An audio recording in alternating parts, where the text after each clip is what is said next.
บายดีทุกคนสบายดีมาแต่ใส่กันนี่บ้านไหน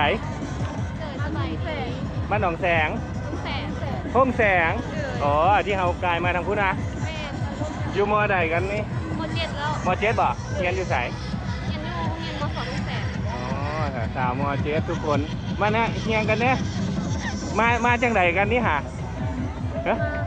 พ่อของเราส่งมาอ๋อว่าของเราส่งมานี่ทุกคนโสดบ้านนี่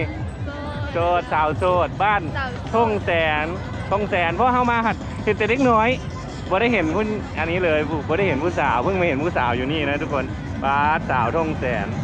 มีแต่ผู้จบเนาะอันนี้ซื้อหยังเกียฮะเกียเกียนี่เด้ซื้อเซงเยงซื้อเซียนาฮะเชื่อมีขออภัยอาจจะเอาชื่อบทตรงนะครับแต่น้องทุกคน